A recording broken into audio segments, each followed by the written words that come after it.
Hello YouTube, this is Frugal, and obviously this is A2A's Comanche, parked here at Sanford, Kilo Sierra Foxtrot Bravo, my home airport. And I said a little while ago I would start doing videos where I age the A2A aircraft, where I age this Comanche in particular, because the A2A AccuSim aircraft have a little feature where they get older and they suffer wear and tear and things break, and you need to be a little bit methodical in how you manage these aircraft and do everything by the book. They are true study aircraft. So I thought I would start doing those videos, but in order to do them, obviously I need to practice. I don't know everything there is to know about the Comanche or A2A's version of it. So I'd been practicing a little bit, and then it occurred to me, what the hell, why don't I just record it? Why don't I just start the camera up and record it? So that's what I'm doing, and this is kind of going to be a little bit of a vlog as well, because, you know, that brings up an interesting point, me needing to practice. I'm not a qualified pilot. I'm an avid enthusiast. I'm a hobbyist. I'm an airplane anorak, a nerd who enjoys all thing aviation. And that's really how the channel got started. We'll talk a little bit about that in a second. Let's get this thing started up and do what we need to do, and then we can have a chat while I'm taxiing and flying. Just going to do a couple of circuits, one touch and go and probably one landing, because it's getting late. It's 7 o'clock at night. I'm using real time and real weather, and it's going to get a little bit dark soon, so I don't want to spend too long messing around in the air. Yes, I'm using track IR, and I know that really drives some of you absolutely crazy when I do that. Get over it, or press the stop button right now. Okay, first things first, let us go through the walk around. In fact, let's look at the payload. So there am I. Yes, I got to lose some weight. There's my baggages, 50 pounds. We'll put that down to like high-powered notebooks and computers in the back. So we're all good there. Fuel is looking good. More than enough to do a couple of circuits. Probably way too much, actually. Let's go ahead and do the walk around. Now, because I'm using track IR and because I'm using EasyDock for my views, EasyDock in particular, the walk around doesn't work the way it should. You actually need to do things backwards. That's the only fix I've found, and I know 1,000 of you are now clamoring for the keyboard. I absolutely must tell you everything I know because I know something about what you just said. Please don't. I know there are various fixes. I've tried them. It didn't work for me. Your mileage may vary, so I just do it backwards. So, control wheel, I'm going to remove the bungee cord, which I've done. I'm going to do this actually properly, fully authentic other than the walk around. I'm not going to change my views. I'm going to do everything using track IR. So, to get to the master switch, I need to lean forward and I need to flick that switch up. Great. Now we're going to check what are we going to do now? Check the fuel gauges. Yes, we are almost full on both tanks. We are going to check the fuel selectors. If you're using track IR in any aircraft and you find it hard to look down there like I do, here's a little tweak for you. Look up. I don't know why track IR is being a little bit funky for me today. Actually, I'm going to move it. Hang on a second. This is going to really screw your view up. There we go. Oh, it's still not working. Hang on, I'll be right back.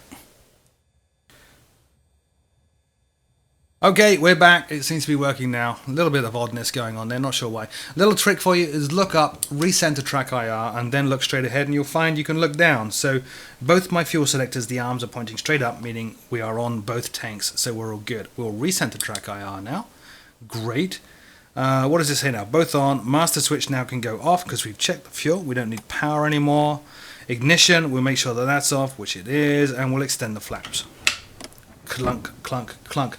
Bit of a thunderstorm outside, not unusual for this time of year in Florida. Don't worry about it, it's nowhere near us. Okay, so let's go backwards. I'm going to use these little arrow keys to go backwards. So I'm right there, check the lock. That's all good.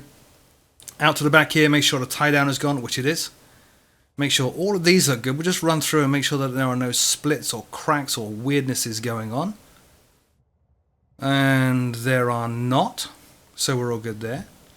We will check the joints here. Yep, they're all intact.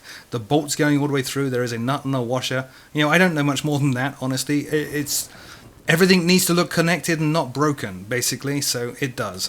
I'm going to press and hold that. That wobbles appropriately. Good. Next. Check for a blockage. So we'll just press on. Why are you not even letting me click on this now? Okay, we'll say that we checked that and move on. Press and hold. Yep, that wobbles. Check the linkages. Again, everything is attached. Nothing is snapped or broken or weird looking. Moving on. Check here. Wing damage. Yeah. Oh, that looks a little bit bent, but I think it's supposed to look a little bit bent like that. It kind of rotates around. It looks like there's a ball joint or something in there that it rotates around, so we're all good on that. Moving on. We don't have any fuel in the tip tanks. So they're nice and empty, as they should be. Yes, my light is intact, so that's all good. Over here now, we'll flick that. Yep, that all flicks lovelyly. We'll remove the pitot heat cover and we'll press and hold. It's going to turn blue because master switch and pitot heat are not on. They must be on if you're going to do that test successfully. I don't care too much. Down here, wheel chucks are gone, tie downs are gone. Next one, we're going to check the fuel level. Nice and full looking. Up here, we're going to check the oil. There's the oil line right there, 9. And we're good, so no problems there. Let's keep on walking backwards. Yep, prop all looks lovely. We'll check for any blockages. No, there are no blockages. And you actually see it. I've seen a picture posted by somebody on Twitter of a rag stuffed in here. So you actually visually see it if there's a problem. Moving on. Nose wheel, check for proper inflation. It looks okay. I can't really check the tire pressures this way, but the amount of flex, I guess, where the rubber meets the tarmac is about the same on all the tires, so we'll say that's good. Inspect the fuel, nice and clear, no water in there, no other particles in there. We'll check the fuel on this side now. Yep, nice and full. Down here, tie downs and chocks are gone. Up here, landing light looks good. And over here, there should be no fuel on the tip tank, which there isn't. Back over here now, check these joints. They are all intact. Notice the other one was pointed to the right, this one's pointed to the left. That's quite normal. Back over here, press and hold, good, and check these joints here, they are all intact. Nothing is broken, there's no bits missing, there's no nuts missing off the end of the bolt here, everything looks fine. And back into the cockpit. Alright, so now we can go ahead and fire this up. I'm going to bring up the checklist here. Actually, what have we got going on over here? Nothing. Good. So here's the checklist. Cabin is hot and steady. It should be. It's Florida in late summer.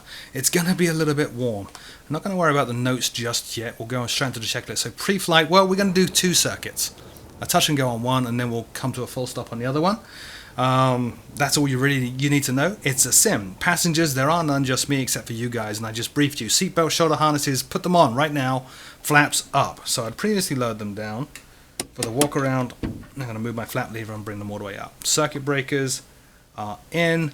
All electrical switches now need to be off. So all of them in the down position, which they currently are. Autopilot needs to be off, which it is. Rotating beacon now can go on. Did I miss the master switch? I think I did. Rotating beacon can go on. Carb heat can go off.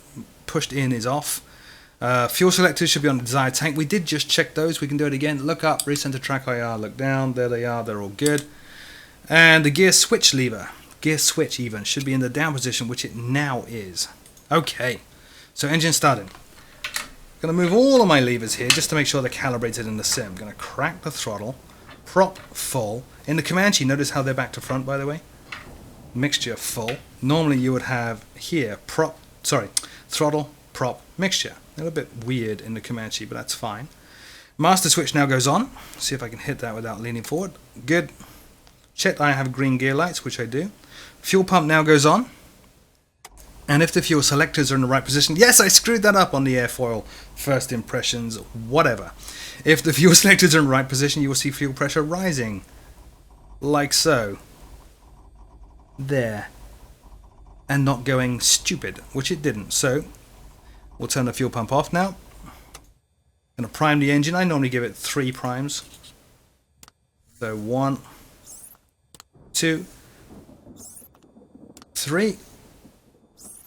And lock it with a right click. Mags now go to both. All the way over there. We need to shout clear. Well, we don't. It's a sim. There's nobody else here. But if you wanted to, you could shout clear at this point. And we'll go and press the starter. Look at that. I'm going to bring the power back a little bit. Oh, I should have put the brake on. There's my first screw up right there. Should have checked that. So the brake's on. It's a little bit loud, so I'm going to plug the headphones in. Good. We're going to check now the oil pressure has come up, which it has. The ammeter is in the correct position, which is good right there. And we're going to start leaning the mixture a little bit. In fact, we're going to bring the RPM back to just above 1,000. And lean. I think I'm good. I think everything's fine. Then we have the taxi. So before taxi, obviously we're going to turn on the transponder. There, turn on the radios. Come on. Turn on this radio. We'll grab the ATIS as well, which is on 122.0 because I'm on Active Sky next. Kilo Sierra Foxtrot Bravo Airport information Charlie 2253 Zulu weather wind 107 at 3 visibility 10 sky clear temperature 34 dew point 19er altimeter 2993 advise on initial contact you have information Charlie Kilo Alright, Sierra so we're going to take runway 09 and we need to be 29903 here, which we kind of pretty much are. We'll check the heading here, just left of north. And that one is also just left of north. They're pretty much the same, so we're good. Now we can actually taxi. So I'm going to hold the toe brakes on and we'll start turning around and head out towards runway 9. And once we get in a straight line, I'll do the brake test like it says there. Leaving the window open. Again, it's Florida. It is crazy hot here. We're not going above 1500 feet. You could actually leave the window open. And brake check. Good. Alright, now we can just taxi on out. Quite a long taxi, so we'll have a chat. So a question I get asked quite a lot is, how did you start on YouTube? How did the whole Frugal Sim thing come about? Well, I'll tell you. The whole Frugal Sim thing came about because it came about actually many years before I even formed the channel. I am a firm believer, and I think it was Mark Twain that said, if you want to learn something really well, the best way to learn a topic is to write a book about it. And that's something that I have lived by, in that my first ever book, many of you know, or maybe you don't, I'm actually written a number of books, about 12, 13, 14 of them, I can't remember. My first ever one, which went on to be a massive bestseller, was a beginner's guide to programming Visual Basic 3, when Visual Basic first started to really take off, way back in like 92, 93, around then. And the way I was learning it at that point, because I didn't know how to program in Visual Basic, was I would go on CompuServe. This is before the advent of the internet. I would dial into CompuServe, and Microsoft had a support forum there on Visual Basic, and I would look at all the questions there and try to answer any question that I couldn't. So I'd read the questions, and if I didn't know the answer, I would then go and study and try to answer the question after a bunch of study. And that worked pretty well. And as a result of that, I actually got contacted by a publisher who said, you seem to know quite a lot about this stuff, you should write a book on it. And I said, well, I actually don't know anything about this stuff, but yes, I'll write a book on it, because I've been doing magazine articles and everything at that point as well. So I set about writing a book, just checking runway's clear, which it is, because nobody's here. So I set about studying to write a book, and sure enough, as I think it was Mark Twain said, writing a book and presenting tutorial information on a topic I knew nothing about served to very quickly teach me a ton of stuff that I didn't know, and it became a very thorough way of learning. So let's fast forward to Frugal Sim. I'd been very much interested in video games for a while. I started as a video game developer, was writing articles on video games, was writing for PC Pilot magazine as well at the time, and obviously I had the Frugal Pete channel, which is still there, by the way, youtube.com/frugalpete. Please check it out. I'm trying to get that going again. I could really welcome some of you subscribing. But anyway, Frugal Pete was going well, and my wife suggested I do Frugal Sim, start making simulator videos, because sims were a passion of mine. But I really didn't know that much. I'd spent most of my time just doing what a lot of you, probably before you came across channels like mine, used to do as well, which is power up the aircraft, take off, fly around a bit, crash, maybe land, who knows. Not really doing stuff too much by the book. And I came across some videos on YouTube showing how people were using airliners and planning full routes and doing payload planning and fuel planning and weight and balance and all that kind of stuff, which I knew nothing about. And I thought to myself, I would really like to learn how to do that. So I got the PMDG 737 NGX.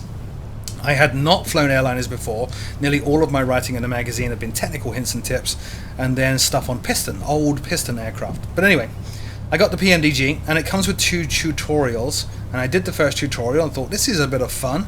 And then I sat down and recorded that tutorial, and I think I recorded the second tutorial as well, which is the flight into Innsbruck.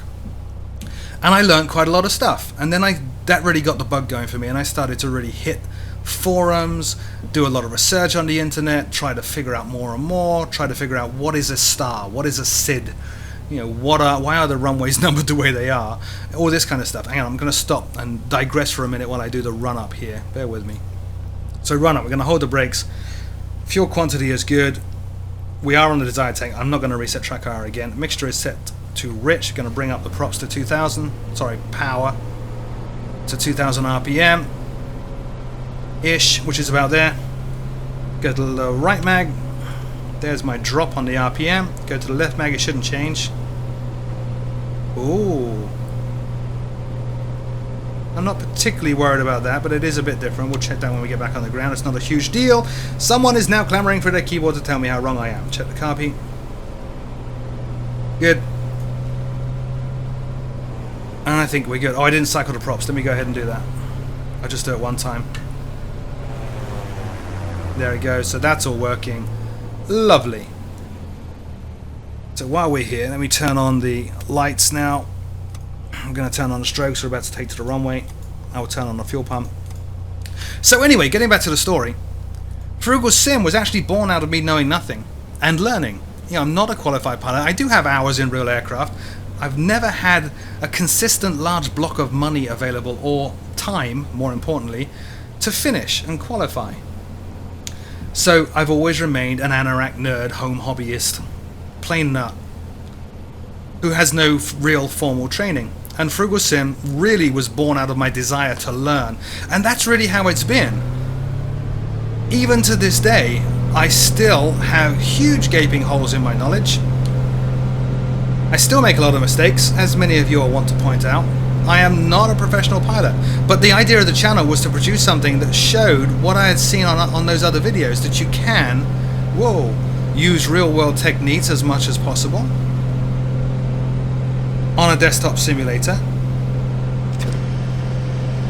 Basically, you could take that desktop simulator and simulate way more than just flying an aircraft. You could simulate the real things that actual real pilots do actually go through.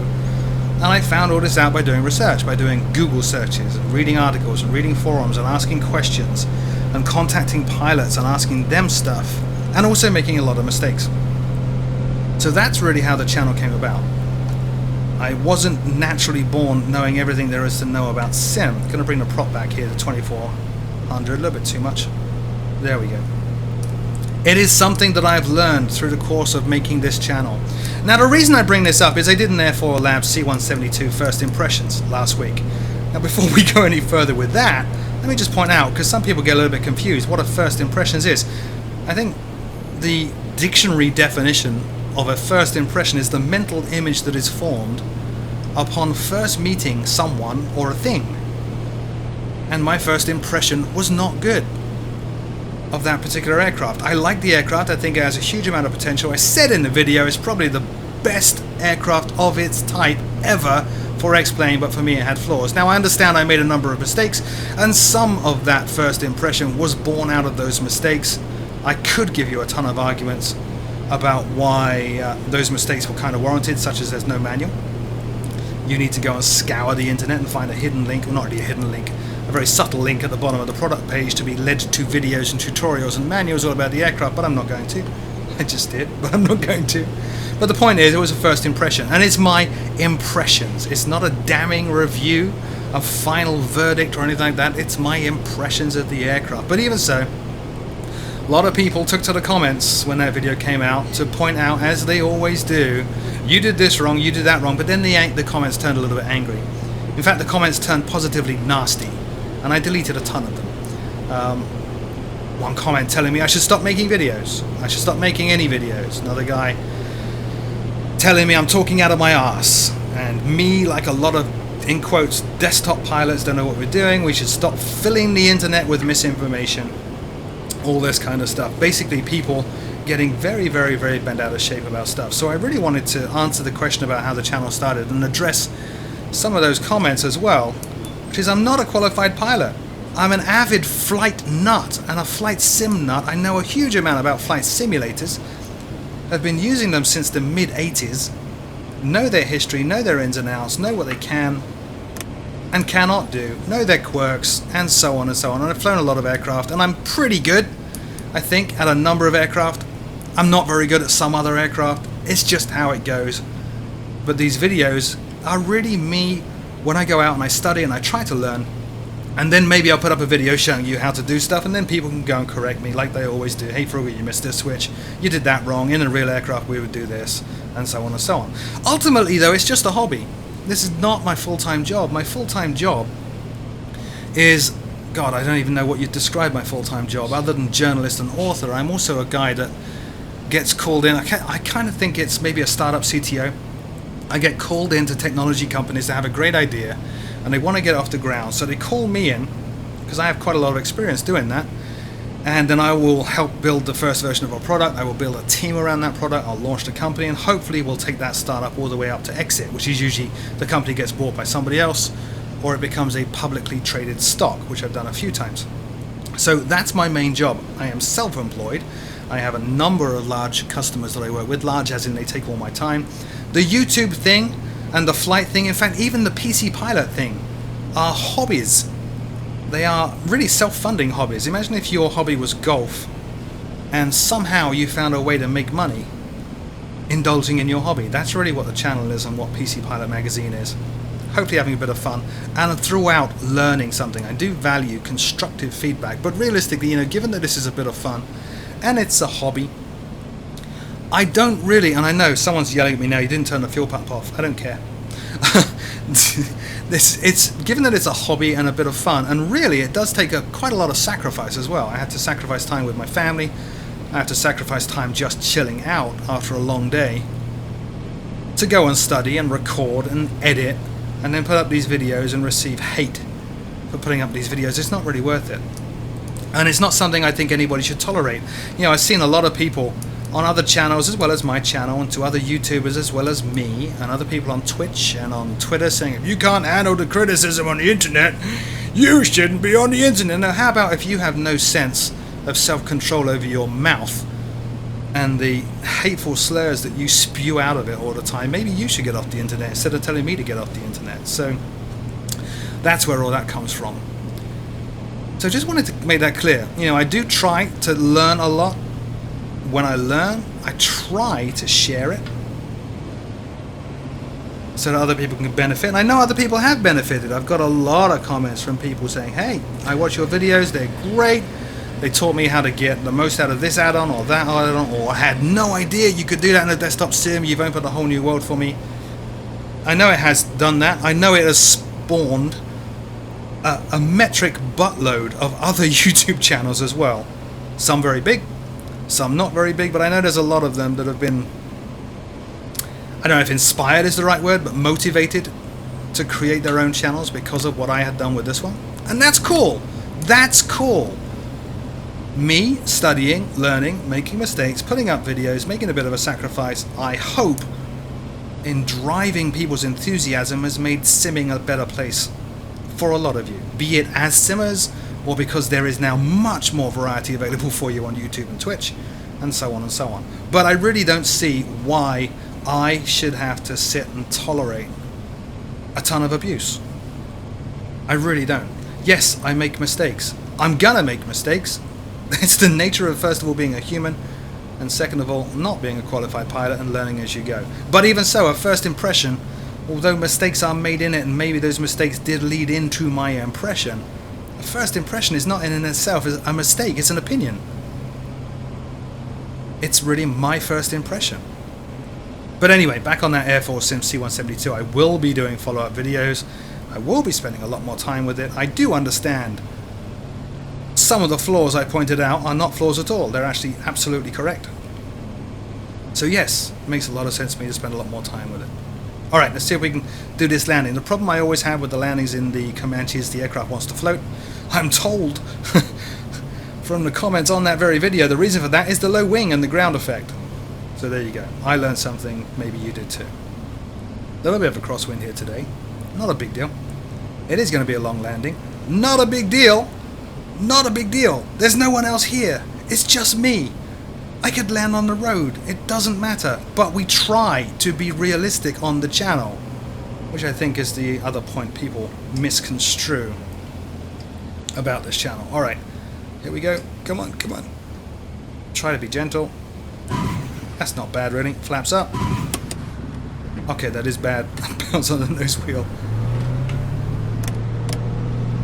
Now 85 knots, we're going to rotate. I had the hardest time getting to grips with this aircraft on the rotation and the climb out. You have so much to do because it's quite a fast aircraft. You've got to kind of try to trim it for 105, and I'm not there yet. In fact, I don't have enough power. That's probably why. Let's put the power in. Let's bring that nose down. I'm going to bring the gear up now. I should turn the fuel off now. Fuel pump. Try to hold my course. Alright, so now we're going to trim it. Going to go flaps up. I'll try to do this a little bit better this time around. So my speed's up over 105, so we'll keep on trimming. The aircraft feels like it's just going up and up and up and up and up at this point. I'm going to go for 24 on the manifold pressure, 24 on the RPM, which is 24 squared for this climb. Not too bad. And here we are at 1,000 feet. So I'm going to let the nose come down. I'm going to bring back the power to about 2,000, oh sorry, 20 manifold pressure, not 2,000. And we'll try to trim this. Try to hold my course. And we'll do one more circuit and land.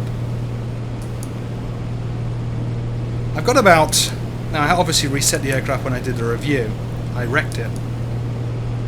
I've got about, I don't know, 6 hours on this airframe and engine. Not a great deal. Because I'm trying to fit in spending a lot of time with this aircraft around all my other commitments, and of course around the YouTube videos and the stuff you guys like. By the way, I'm on the wrong page here. Let's do everything somewhat correctly. We'll go onto the approach page there. So I haven't had as much time with this as I really would like, but I'm getting there, and I am going to keep on going. And there'll be periodic videos of me in this aircraft aging it, never doing a full reset, never doing a full overhaul, letting it age. It's such a beautiful, beautiful, beautiful aircraft. Okay, so we're going to turn on downwind, and we'll start looking at that checklist as well as we do this. So autopilot is off, which it is. Fuel pump now needs to go on. Let's quickly lean forward here. Where's my mouse? There it is. In fact, it was already on, because I am a moron. So the fuel pump is on. I've lost a bit of height there, we'll pick it up. Fuel selectors, I haven't changed them, they are still on the desired tank. Fuel levels, good, still good on the fuel levels on both tanks. Mixture now goes full rich, which it has. Airport is not over 4,000 feet, so I don't need to lean. I'm going to reduce my speed back now to 120 miles per hour, or miles per hour in the Comanche, not knots. Huh. And as it comes back to 120 miles per hour, we're going to go gear down, which is to hold that switch in the down position, like so. And then gump. What does gump mean? Gas, undercarriage, mixture, prop. So gas, we're full, and we're full on both tanks. I can look down here. Yeah, we are on the correct tanks. Gas is good. Undercarriage, we have a green light, undercarriage is down. Mixture is full rich, we're good there. And props, I'm going to put the props up to full, we're good there. My speed dropped because I got a little bit distracted talking to you. Again, another problem of being a YouTuber is you tend to get distracted because you're talking all the time to imaginary people. So bear that in mind as well. Don't really need to be completely graded on every mistake. So downwind now, flaps 1/3. I'm going to put the flaps out to 1/3. We're going to keep the speed up to around 120 until we turn on base, at which point we're going to bring it down to 110. Just waiting for the airport to be at my 7 o'clock, 7 or 8 o'clock behind me, the threshold of that runway, runway 9 at Sanford. Beautiful evening, by the way. Oh, here's another question I get. People often ask me, what are your sliders set at, Frugal? Everything is maxed. Absolutely everything is maxed. It's really easy. I will get asked that one a lot. What are your sliders set up? Max, everything. Okay. So it is getting behind us now. We are good. So we are going to turn downwind and we're going to slow to 110. Try to hold our altitude, feeding a little rudder there to coordinate, which again is another thing I got yelled at.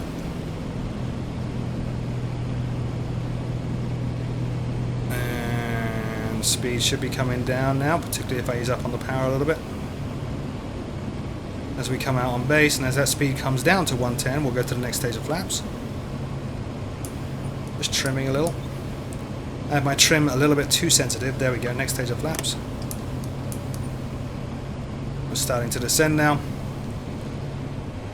So base 110, flaps 2/3, speed's a little bit low, we'll bring it up. Check the gears down. Yeah, we have a green light and the switch is in the down position.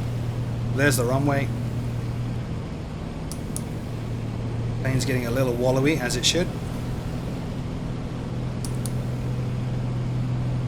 And then when we turn on final, we're going to reduce the speed to 90 and go full flaps. We are a little high. You can see all the white lights to the left of the runway.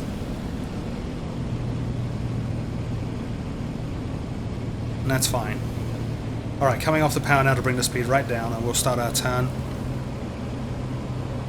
Feeding in a little rudder.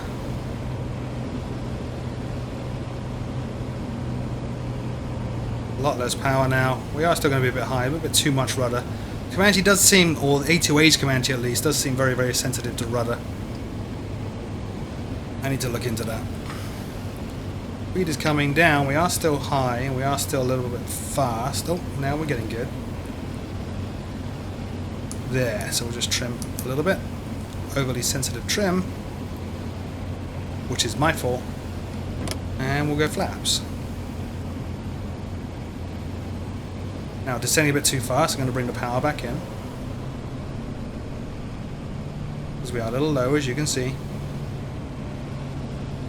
It's funny, people often tell me you can't trust the VASI lights in Prepared or FSX, and then they'll go and tell me, you missed turning on this light switch! You know, if something as fundamental as the VASI lights is not to be trusted in the sim, what does it matter if I forget to turn a light on? For reals. Alright.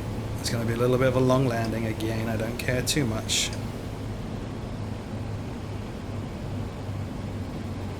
Let's try not to balloon. Good. You weren't on the center line. Oh well. Okay, flaps up. We'll turn that fuel pump off. We will lean a little bit, bring the power back in. There's our taxiway Alpha right there, which takes us straight back to Starport FBO. That's the name of the FBO here at Orlando Sanford. I was going a little bit too fast. That's good.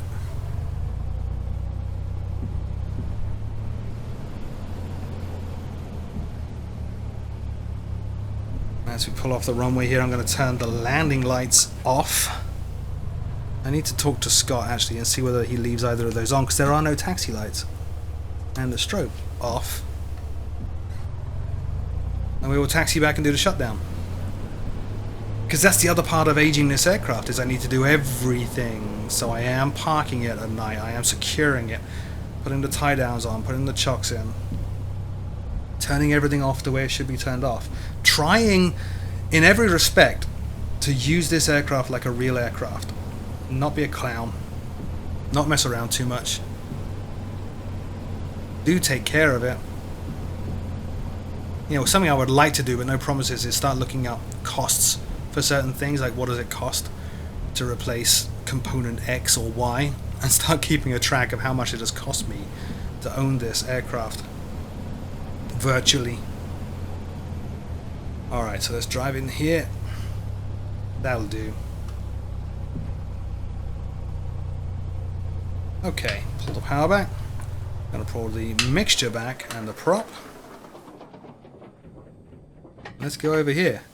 Shutdown. So we're gonna turn the radios off. So that one.